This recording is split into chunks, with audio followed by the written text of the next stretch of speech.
أعوذ بالله من الشيطان الرجيم. بسم الله الرحمن الرحيم. الحمد لله والصلاة والسلام على سيدنا رسول الله محمد وعلى آله وأصحابه ومن والاه. سبحانك لا علم لنا إلا ما علمتنا إنك أنت العليم الحكيم. اللهم علمنا ما ينفعنا وانفعنا بما علمتنا وزدنا علما وألحقنا بعبادك الصالحين. Toutes les louanges appartiennent à Allah, le tout miséricordieux, le très miséricordieux. Nous demandons à Allah le pardon, nous demandons à Allah de l'aide, la guidance. Nous nous réfugions auprès d'Allah, nous demandons la protection auprès d'Allah contre les méfaits de nos propres actes et contre les maux provenant de nous-mêmes, contre nous-mêmes, qu'Allah nous préserve de tous ces maux. Wallahi, tout celui que Allah a guidé, Wallahi, il est le bien guidé. Personne ne peut l'égarer. Et tout celui que Allah a égaré, parce que lui-même d'abord, il a emprunté le chemin de l'égarement. Celui-là, personne ne peut le guider, car Allah va le délaisser. Et j'atteste qu'il n'y a de Dieu digne d'être adoré à part Allah. J'atteste également que le prophète Muhammad sallallahu alayhi wa sallam est le serviteur d'Allah et son messager. Qu'Allah perpétue, qu'Allah continue de faire sa grâce sur son noble prophète Muhammad sallallahu alayhi wa sallam, ainsi que ses compagnons, sa noble famille et tous ceux qui les suivront jusqu'au jour de la résurrection. Qu'Allah nous compte parmi eux. Alhamdulillah, nous continuons avec notre séance de Al-Fiqh, la meilleure des séances. La séance dans laquelle tu es assis, Allah te compte les mérites. Même celui qui n'est pas venu dans l'intention de venir écouter, il est juste assis à côté. Le prophète nous dit que lui-même, il rentre dans le pardon d'Allah. Qu'Allah nous accorde son pardon, Inch'Allah Ta'ala. Aujourd'hui, avant de commencer, nous avons un papa depuis Abidjan, à Makori, Sikoji précisément. C'est un professeur, M. Fofana, qui nous suit attentivement, qui suit tout ce que nous faisons. Et il nous a fait une remarque, c'est une erreur que nous faisons. Et le papa, c'est un papa, avec les barbes blanches. C'est un professeur, mais il dit textuellement, je viens par humilité, vous faites cette remarque-là, de erreur que vous faites. Moi, ça me gêne. Mais il insiste que c'est par humilité. C'est un papa, c'est un professeur. C'est dans son domaine. Le français, nous, on n'a pas pris comme il le faut. On s'est débrouillé seulement. Donc, c'est en français. Il dit beaucoup de fois, nous, on dit gaspiller, gaspiller. La prière est gaspillée. En français, ça ne se dit pas. On doit dire c'est gâter. Gaspillage, c'est quand tu fais l'excès de quelque chose. Tu devais prendre l'eau 1 litre, toi tu prends 2 litres. Ça, c'est gaspillage. Donc, tu gaspilles l'eau. Et nous, on dit la bichan est gaspillée, la prière est gaspillée. J'ai dit, ah papa, ce que vous avez dit là, c'est vrai. Et moi-même, avant, je ne disais pas ça. C'est quand je suis venu ici, je vois les gens dire. Au début, même, je n'aimais pas. Mais quand tu t'assois quelque part, le milieu agit sur l'homme. Finalement, moi aussi, j'ai commencé à utiliser. Et donc, on va faire tout possible pour ne plus dire gaspiller à la place de gâter ou bien annuler. Et nous aussi qui écoutons, si on fait cet effort-là, peut-être aussi on peut s'éloigner de cette erreur linguistique. Qu'Allah nous donne la bonne compréhension. Non. De donner la différence, gâter, ça veut dire que ce n'est plus bon. Gaspiller, ça veut dire que tu as dépassé la limite. Or, pourtant, nous on dit, si tu fais telle chose, ta prière est gaspillée. Est-ce que tu as fait la prière jusqu'à tu as dépassé la limite? Non. C'est-à-dire, l'acte que tu as fait dans la prière, là, ça a rendu ta prière invalide, annulée. Donc, tu as gâté ta prière. Ou bien l'acte que tu as fait là, ça a gâté ta prière, mais pas gaspillé. Voici la différence. Qu'Allah nous donne la bonne compréhension. C'est des choses qui arrivent, hein, et ce n'est pas seulement chaque lieu. Et peut-être que même ici, les hommes instruits, ceux qui sont allés à l'école, ils ne vont pas dire ça. Peut-être que nous autres, on n'est pas allés à l'école là, l'école française bien sûr, c'est nous on dit ça. Hein? Qu'Allah nous donne la bonne compréhension. Non, allons-y, c'est très important. Ça montre que beaucoup de personnes nous suivent. Ils suivent attentivement et ils donnent leur avis. qu'Allah nous donne la bonne compréhension. On continue. وَمَنْ نَسِيَ الرُّكُوعَ وَتَذَكَّرَهُ فِي السُّجُودِ رَجَعَ قَائِمًا وَيُسْتَحَبُّ لَهُ أَنْ يُعِيدَ شَيْئًا مِنَ الْقِرَاءَةِ ثُمَّ يَرْقَى وَيَسْجُدُ بَعْدَ السَّلَامِ. Le premier point de cette séance, ce que nous allons apprendre aujourd'hui, nous revenons sur l'individu qui prie, il a oublié quelque chose dans la prière. Et cette chose est classifiée, est répertoriée dans quel groupe des actes de la prière? C'est un acte obligatoire, qui est le roukou. Et nous avons cité une règle ici. Lorsque tu oublies un acte obligatoire de la prière, il n'y a aucune action, il n'y a aucun acte que tu peux poser qui va remplacer la chose, l'acte obligatoire, à part l'acte lui-même. Donc, quand nous parlons de réparer la prière avec 2 prosternations, quand tu oublies un acte obligatoire, les 2 prosternations ne peuvent pas prendre la place de l'acte obligatoire que tu as oublié. Il faut forcément revenir sur l'acte. Donc, ici, nous avons un exemple. On va revenir sur un exemple et il y a une différence d'explication ici que nous n'avons pas dit dans les séances passées. Celui qui oublie le ruku, s'incliner, s'abaisser, d'autres disent la généflexion, et nous avons donné la différence entre la généflexion et le ruku. En réalité, nous les musulmans, on ne fait pas la généflexion. La généflexion en français, c'est de fléchir les genoux et s'arrêter sur les genoux. Nous, on ne fait pas ça. C'est les autres de l'autre confession là qui font, et ils font ça dans les prières. Nous, on ne fait pas ça. Nous, on s'incline, on s'abaisse et on attrape les genoux. C'est ce qu'on appelle un ruku. C'est pourquoi parfois, quand tu rentres dans la traduction du Coran, on ne va pas traduire comme en français. On va utiliser le mot arabe. Ceux qui accomplissent la salat. Parce que parfois, prier là, ce n'est pas le vrai sens islamique. Qu'Allah donne la bonne compréhension. Donc, celui qui oublie le ruku, quand même, quelqu'un peut demander qu'est-ce qu'est le ruku. On va faire l'exemple et on va expliquer. Voici le ruku. S'incliner, s'abaisser, attraper les genoux. C'est ce qu'on appelle le ruku. Attends, on va revenir et montrer la différence. Jusqu'à présent, il y en a qui disent la généflexion. En islam, nous, on ne fait pas de généflexion.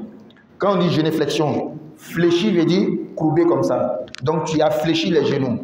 Et tu as sur les genoux. C'est comme ça qu'on appelle la généflexion. Nous, on ne fait pas ça. N'est-ce pas? Donc, nous, on s'abaisse. On attrape les genoux. Peut-être que comme il y a le mot genou dans la généflexion, les gens disent que généflexion. Non. Est-ce que quand nous on fait comme ça, on a fléchi même les genoux? Non, on n'a pas fléchi les genoux. Donc, celui qui, ce ruku-là, c'est un acte obligatoire dans la prière. Moi, j'ai oublié. Dans les séances passées, nous avons expliqué très bien. Quand tu as oublié un acte obligatoire, 2 sujouds ne peuvent pas réparer. Il faut forcément revenir. Mais ici, il y a une différence que nous voulons apporter. Ce ruku-là, quand est-ce qu'on peut rattraper, quand est-ce qu'on ne peut pas rattraper? Il y a une limite. Lorsque tu as oublié le ruku et la limite est passée, c'est fini. Tu dois continuer la prière. Le ruku, là, tu ne peux plus revenir pour faire. Mais qu'est-ce que tu vas faire? C'est la rakat complète qui est gâtée. Vous voyez, on ne va pas dire gaspiller. C'est la rakat complète qui est gâtée, qui est annulée, qui est invalide. Tu dois faire une autre rakat à sa place. C'est compris? Donc, Allahu Akbar. Moi, je suis dans la prière. Allahu Akbar. Fatiha, Surah, c'est bon. Je devais aller dans le ruku, j'ai oublié. Je suis allé dans Sujoud. Et dans le Sujoud, je me suis rattrapé et rappelé que je n'ai pas fait le ruku. Qu'est-ce que je fais? Est-ce que je continue la prière? Non, non.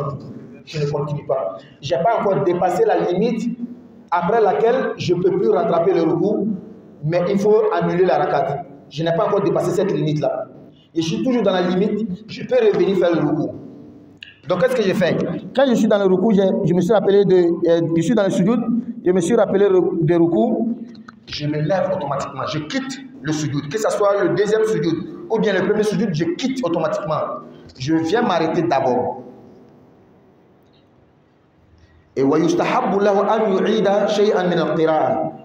il est recommandé de revenir sur la lecture. Tu avais déjà fait la lecture, tu avais déjà fait la Fatiha, tu as déjà fait la sourate, tu devrais aller dans le cours, seulement que tu as oublié, tu es allé dans le sujoud. Mais quand tu reviens là, il ne faut pas venir s'arrêter, faire le recours. Non. Encore, il ne faut pas quitter le sujoud en même temps faire le recours. C'est-à-dire que quand tu quittes le sujoud comme ça, et puis tu viens faire comme ça. Non, non, non. Tu dois venir t'arrêter d'abord. Garder cette position debout là. Et c'est une recommandation, pas une obligation. Pourquoi? Parce que le recours habituellement dans la prière part après une lecture. Donc il faut respecter cette traduction-là. Donc il faut revenir sur la Fatiha, revenir sur Qul Huwallah. Même si tu avais lu peut-être que 2 pages de Baqarah, c'est bon. Il ne faut pas revenir sur tous les 2 pages de Baqarah. Reviens seulement sur Qul Huwallah, 3 versets, c'est bon. Et Allah, tu pars dans le recours que tu avais oublié. Non, sans faire le premier takbir. Tu reviens seulement, tu t'arrêtes. Le takbir, tu ne le fais plus. Que ce soit c'était la première rakat, ou la deuxième rakat, ou la troisième, en tout cas, tu ne reviens pas sur le takbir. C'est seulement tu reviens, tu t'arrêtes. Et tu reprends la lecture. Si c'était par exemple, non, tu te lèves seulement, tu ne dis pas. Tu t'arrêtes seulement et tu reprends la lecture pour le voir. Fatiha d'abord, quelques versets, 2 versets, 1 verset, même ça suffit. Et Allahu Akbar, le takbir ici c'est pour le ruku. Parce que tant que tu n'as pas fait le ruku, c'est que tu as oublié aussi son takbir. Or, pour donner le takbir, pour s'arrêter là, tu avais déjà fait. Donc, Allahu Akbar, je pars dans le ruku. Subhana Rabbil Azim wa bihamdihi, Subhana Rabbil Azim, Sami Allahu liman hamda. Maintenant, la question que je pose, si tu fais comme ça, tu as ajouté à la prière ou bien tu as diminué ou bien la prière est restée normale. C'est 3 questions. Tu as ajouté. Et là, qu'est-ce que tu as ajouté? Le ruku? Non, tu avais oublié le ruku, tu n'avais pas fait. Tu allais dans le sujoud. La lecture que tu viens de faire là, avant d'aller dans le ruku, c'est ajouté. Parce que tu avais fait la lecture et tu as oublié le ruku. Quand tu t'es arrêté, tu as encore fait la lecture. Ça fait 2 lectures. C'est un ajout. Hein? Il y a quoi aussi? Pardon? Le ruku à lui-même, non, lui n'a pas ajouté. Tu avais laissé le ruku, tu n'avais pas fait. C'est un manquant. Mais tu as refait, non? Il a retrouvé sa place. Le manquant, il a joué. Le raka est déjà annulé? Non, le raka n'est pas encore annulé. Le sujoud ajouté. Hein, tu as ajouté le sujoud. Parce que regardez, Allahu Akbar, Fatiha, Surah, c'est bon. Je devais faire le recours, j'ai sauté le recours. Je suis allé dans le sujoud. Sujoud que j'ai fait là, ça ajoute à la prière. N'est-ce pas? Le front est déjà à terre. Ça, c'est un acte accompli. Et c'est un acte de la prière. Mais que tu vas annuler le sujoud, je n'ai pas dit la rakat, à cause du recours manqué. Donc quand je reviens au recours, j'ai repris la lecture, comme elle a déjà dit, Fatiha, Surah, c'est vrai. Mais le sujoud que j'ai fait avant de revenir m'arrêter là, ça s'ajoute aussi à la prière. Donc quand je finis la lecture, la sourate, bien sûr la deuxième lecture, et je pars dans le ruku n'est pas ajouté parce que je n'avais pas fait. Lui, sa place était restée vide. Le ruku que j'ai fait là, il a pris sa place normale. Et je repars dans le sujoud. Je ne vais pas dire que comme j'avais fait ce sujoud là, et puis je me suis levé, le sujoud est fini. Non, non, non, non. Le premier sujoud que tu as fait là, c'est annulé. Mais c'est ajouté. Annuler ne veut pas dire que ce n'est pas accompli, c'est déjà accompli. Qu'Allah donne la bonne compréhension. On a compris? Très bien. Wa alaykoum salam. Oui. Oui.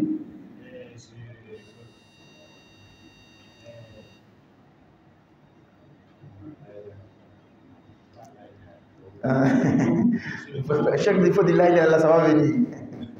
Non. Celui qui oublie le groupe, il revient automatiquement. Oui. Est-ce qu'on peut commencer à prier sans dire Allah? Très bien. Bari dit, et il revient sur la parole de Cheikh, est-ce que celui qui prie, il peut commencer à prier sans dire Allahu Akbar? Non.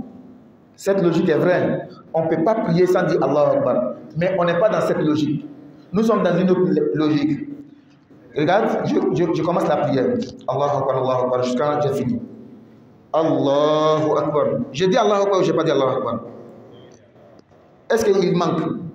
Il ne manque pas. Très bien. J'ai dit la Fatiha, la sourate. C'est bon, non? Je devais aller dans le ruku. J'ai oublié le ruku, je suis allé dans le sujoud. Je me suis rappelé dans le sujoud que j'ai oublié le ruku. Je me suis levé. Quand je viens m'arrêter, quand je reprends le takbir, c'est quel takbir? Est-ce que le takbir ihram, deux fois takbir ihram dans la même rakat? Non, si tu fais ça, c'est pas bon. Ou bien c'était deuxième rakat, c'était pas la première rakat. Tu reprends le takbir, pourtant tu l'avais déjà fait. La lecture là, il est différent de takbir. Est-ce que tu me comprends? La lecture est différente du takbir. Et c'est pourquoi les savants n'ont pas dit obligatoirement il faut reprendre la lecture. Hein? Non. Ils disent yustahabbu. C'est recommandé seulement. Parce qu'il y a une tradition dans le ruku. On part toujours de la position debout vers le ruku. Et après une lecture, c'est pourquoi c'est joli de reprendre. C'est compris? Mais le takbir, lui, il a déjà sa place, il a été déjà effectué. C'est bon? Et regarde, la lecture là, tu peux faire deux fois deux sourates dans la même rakat et il n'y a pas de problème. Mais quand tu fais deux takbir dans la même position, dans la même place, là il y a problème. Vous me comprenez? Très bien. On continue. Donc celui qui a oublié le ruku, il s'est rappelé dans le sujoud, il revient, il s'arrête et il est recommandé, pas obligé de reprendre la lecture.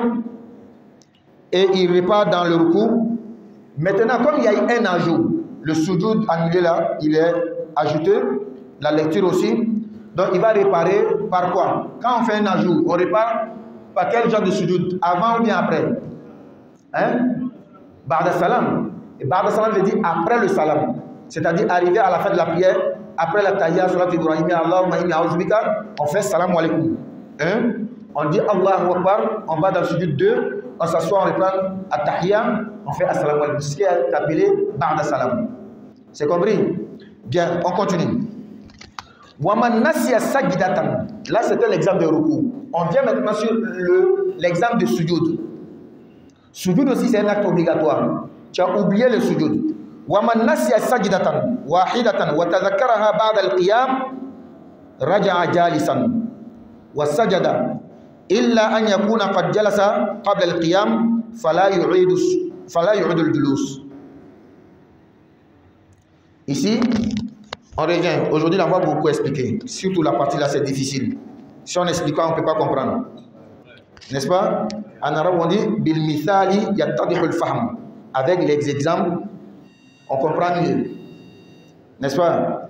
Donc, on a fini avec le ruku. Maintenant, on est dans le sujoud. Allahu Akbar. J'ai bien fait la lecture. Allahu Akbar. Ruku, tout est bon. C'est bon. Allahu Akbar. Je devais faire Allahu Akbar pour m'asseoir pour aller dans le deuxième, mais j'ai oublié. Quand j'ai fait une fois Allahu Akbar, je me suis arrêté directement. Allahu Akbar. Je continue la deuxième rakat. Donc, le deuxième sujoud de la première rakat n'est pas accompli. J'ai seulement fait un sujoud et je me suis arrêté. Quand je me suis arrêté, étant debout, j'ai fait la lecture. Alhamdulillah, je me suis rappelé, le deuxième sujoud que j'ai oublié, qu'est-ce que je fais? Je descends. La lecture que je suis dedans, je laisse. Je descends. Mais en descendant là, il faut bien regarder. Est-ce que quand j'avais fait une fois comme ça, Allahu Akbar, je me suis assis d'abord et dans ce moment j'ai oublié, je me suis arrêté, ou bien quand j'ai fait le premier sujoud, je me suis arrêté automatiquement sans m'asseoir. C'est ça que tu dois remarquer. La différence. Si j'avais fait le premier sujoud et je me suis assis, je devais aller dans le deuxième, j'ai oublié, il dit Allahu Akbar, parce que ça peut arriver. C'est dans la lecture que je me suis rappelé, quand je descends, comment je descends? Est-ce que je m'assois d'abord avant d'aller dans le sujoud ou bien je pars dans le sujoud directement? Je pars directement dans le sujoud. Pourquoi? C'est ça qui manque. L'assise là ne manque pas, j'avais déjà fait l'assise. Donc quand je me rappelle, je dis Allahu Akbar, je pars dans le deuxième sujoud. N'est-ce pas? Et quand tu finis, tu te lèves aussitôt, tu ne t'assois plus. Parce que c'est le deuxième sujoud que tu avais oublié. Et que tu t'étais assis avant de te lever. Mais si tu as fait le premier sujoud, et automatiquement tu t'es levé, quand tu te rappelles, en descendant, tu t'assois d'abord. Et tu dis c'est-à-dire l'invocation qu'on dit habituellement entre les deux sujoud. Et tu pars dans le sujoud que tu as oublié. Parce qu'en fait, tu avais oublié l'assise et tu avais aussi oublié le sujoud. Donc quand tu parles de sujoud, et nous sommes dans un exemple que tu étais dans la première rakat. Tu as oublié le deuxième sujoud de la première rakat, bien sûr. C'est pourquoi quand tu finis le deuxième sujoud, tu dois t'arrêter automatiquement dans la deuxième rakat. C'est très important. Qu'Allah donne la bonne compréhension.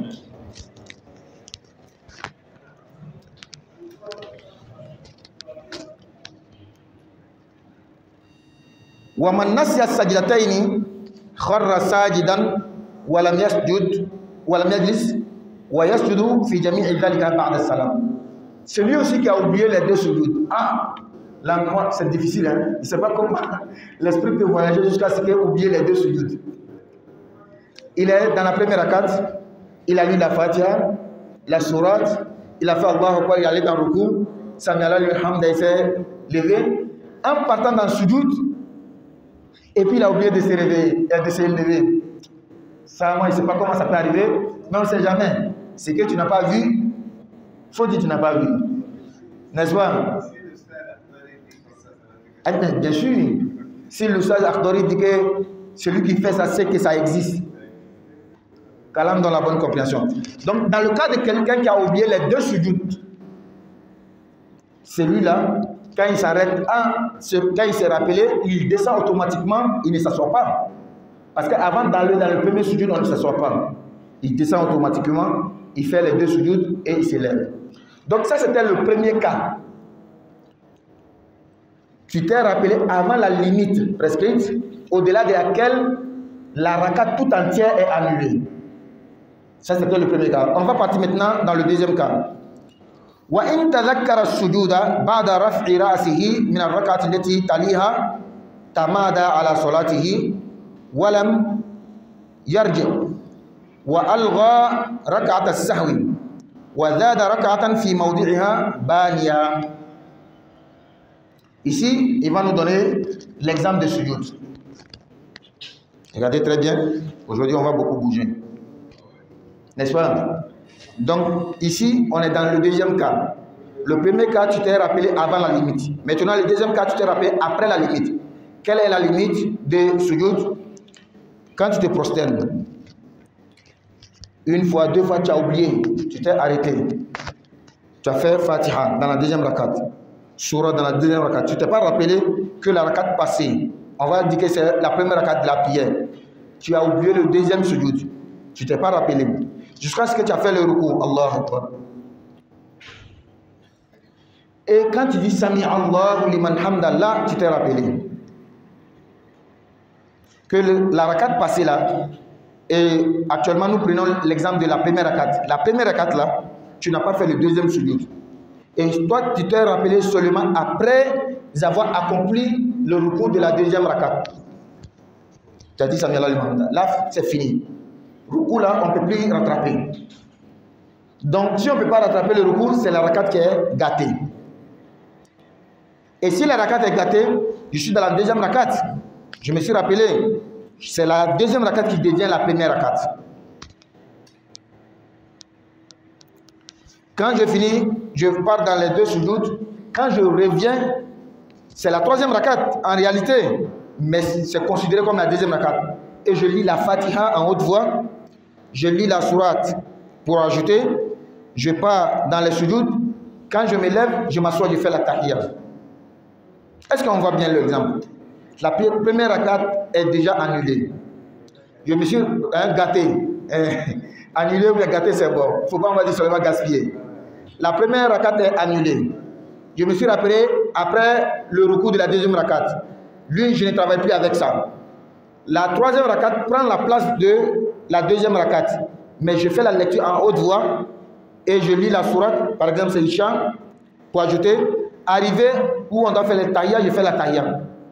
je m'assois. Quand je me lève, je fais troisième rakat, quatrième rakat. Dans la forme, c'est 5 rakats, mais ce qui est accepté, ce qui est validé, c'est 4 rakats. Et quand c'est comme ça, je fais Ba'da. Parce qu'il y a un ajout. Tu vois que ça fait 5 rakats, non? Non seulement ça fait 5 rakats, mais il y a quelque chose aussi qui n'a pas manqué. L'exemple que j'ai pris là, tu t'es rappelé après le recours de la deuxième rakat. La deuxième rakat est devenue la première rakat. La troisième est devenue la deuxième rakat. Tu as fait la troisième rakat comme on doit faire la deuxième rakat. Donc il n'y a rien qui manque. La tahiyya est à sa place. La lecture de la sourate pour ajouter sur la sourate est à sa place. C'est seulement la cinquième rakat qui est ajoutée là, qui est annulée bien sûr, qui est ajoutée. Donc c'est un ajout, tu fais Ba'da. Cette partie est difficile. Ça c'était un premier cas. On reprend un autre exemple.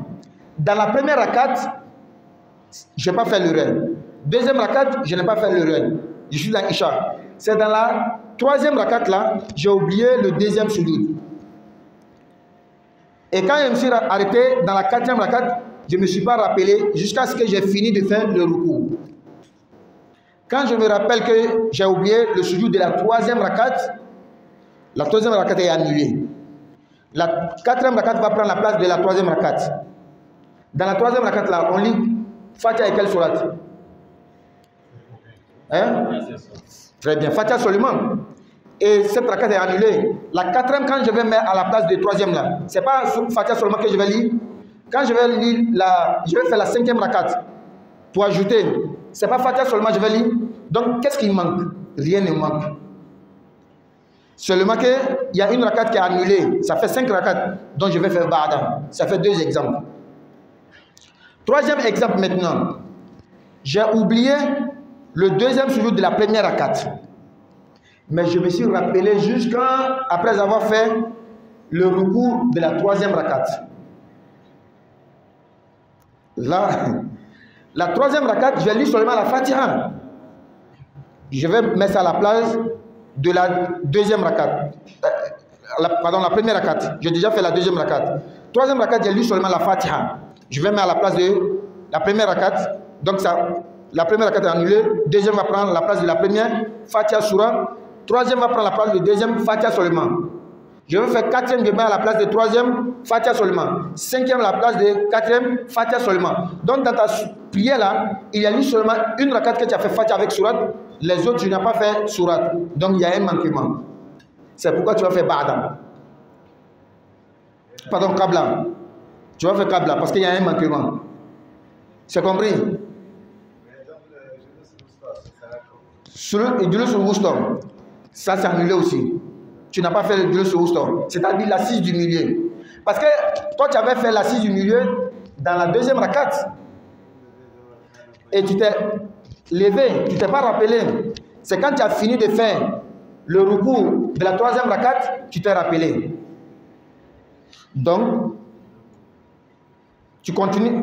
Là, ce n'est pas encore passé. Si seulement tu t'es rappelé après le recours de la troisième rakat, ça devient 2, non? Tu vas t'asseoir. Seulement, c'est la sourate seule qui manque. Mais si tu t'étais rappelé de la quatrième rakat, là, il y a 2 choses qui vont manquer. La Fatiha va manquer, la suite du milieu aussi va manquer. Tu vas faire Qabla Salam. La partie là, j'espère que c'est compris. Dans les leçons, c'est tout de suite comme ça. Un jour, il y a une leçon qui va venir, ça va beaucoup te fatiguer. Qu'Allah donne la bonne compréhension.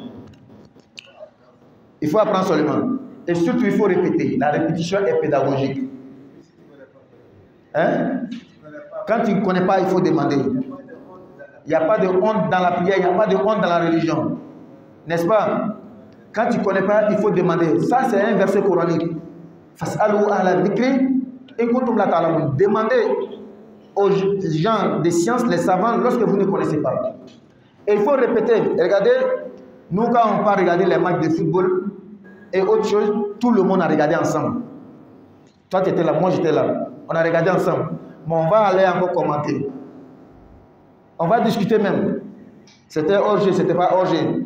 C'était ceci, c'était pas cela. Lui là, il est fort, que lui là, On a regardé le match ensemble, on va expliquer encore. Mais pourquoi aussi on ne prend pas le temps d'expliquer la religion? On a écouté ensemble ici le dimanche.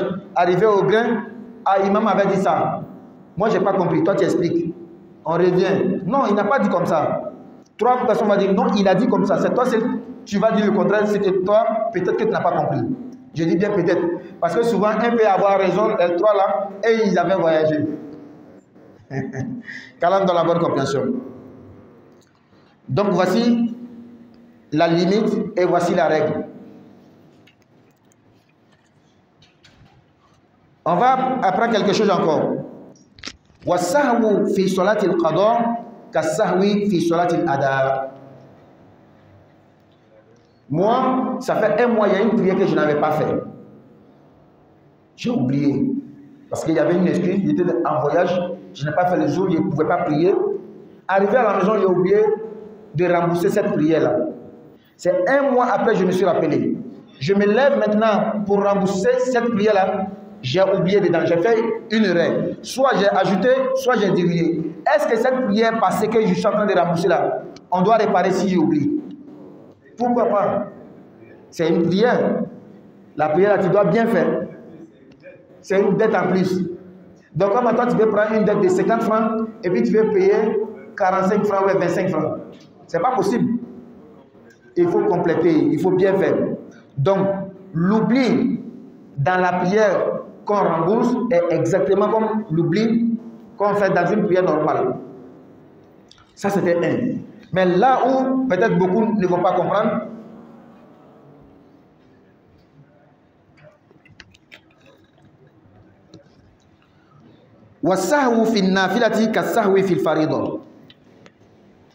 est-ce que tout ce qu'on a expliqué là, c'est dans la prière obligatoire? Et si tu as oublié dans la prière surrogatoire, est-ce que tu dois réparer? Surtout que la prière surrogatoire n'est pas obligatoire. Est-ce que Nafla est obligatoire? Faire 2 rakats avant jour ou bien après jour, 3 rakats, 2 rakats après Isha, est-ce que c'est obligatoire? C'est pas obligatoire, non? Maintenant, est-ce que tu oublies dans cette prière-là, tu es obligé de réparer? Oui. Pourquoi? On doit réparer les bonnes choses. Il faut dire tout simplement, Nafla n'est pas obligatoire, mais bien faire Nafla est obligatoire. Voici la logique qui est là. Nafla là, on ne t'a pas forcé de faire. Mais si tu décides de faire, il faut bien faire. Si tu sais que tu ne veux pas bien faire, pourtant ce n'est pas obligatoire, c'est mieux de laisser. Tant que tu as décidé que tu veux faire Nafla, tu pries pour Allah, tu viens t'arrêter devant Allah et puis tu viens faire une mauvaise chose pour donner à Allah. Non, non, non, non. Donc il faut savoir qu'il y a des savants, il y a des écoles, selon eux, dans Nafila, on ne répare pas. Il y a des gens, ils ont compris comme ça. Et ils fonctionnent comme ça. Mais nous, chez nous, ce n'est pas comme ça.